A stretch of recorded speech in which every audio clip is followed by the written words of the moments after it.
ရှင်ရွှေဘိုးယူဆောင်ကပါရှင်မင်းမျိုးရွှေဘိုးယူဆောင်ကဖြစ်ပါတယ်ဒီနေ့လူလေးတွေကိုသုတ်စားပြပါမယ်ရှင်အဲ့တော့ပထမဦးဆုံးပေးမယမ်းယူဒါကိုလေးကစားပြတဲ့ချက်စော်ကားယူချက်စော်ကားယူလေးနဲ့ထည့်မယ်အဲ့ပြီးတော့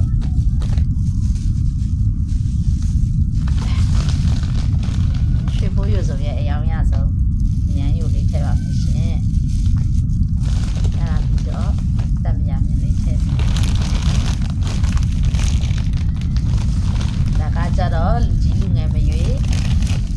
စားလို့ကောင်းတဲ့တံပြာယူလေးပါရှင်ဒါကကြတော့မမန်းအားဘူးမမန်းတီကိုဒါနဲ့ခုတ်ချမ်းပြီးတော့ယူထိုးထားတဲ့မမန်းအားဘူးလေးပါရှင်အဲ့ပြီးတော့ဒါကတရေယူလေးပါရှင်ခဏရလိုက်ဒါကကြတော့တရေခောက်ယူတရေတီးကိုသူကအခောက်ပါလားဒါလေးကတရေအသားယူလေးပါရှင်တရေအသားလေးတွေကျလုံးဝအစိမပါပဲနဲ့ဘောပါလေးတရေအသားလေးသူကလေပန်တီလေးစားသလိုပဲသူကအရင်ကောင်းတယ်မမတက်တက်ကလေးနဲ့လေချွတ်ချွတ်ကလေးလုံးဝပြပြအေးမနေဘူးเนาะချွတ်ချွတ်ကလေးပါရှင်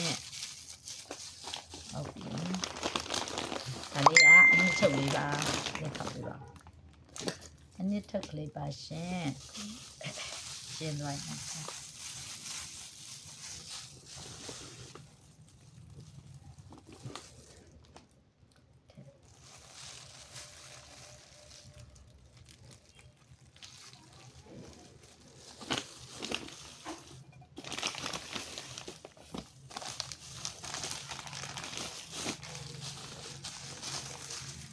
ယူသီးလော်မုံလေးအဆက်ကြိုက်လို့ယူသီးလော်မုံလေးထည့်ပါမယ်အဆက်မကြိုက်တော့ယူသီးလော်မုံမထည့်ပါနဲ့ရှင်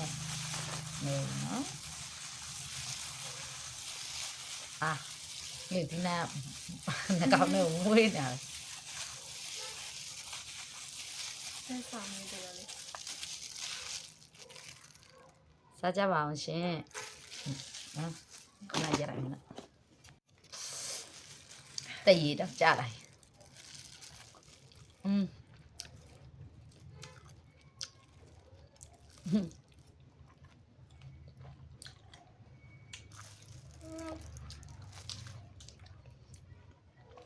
ာ့စားတယ်တကယ်ကောင်းနေနော်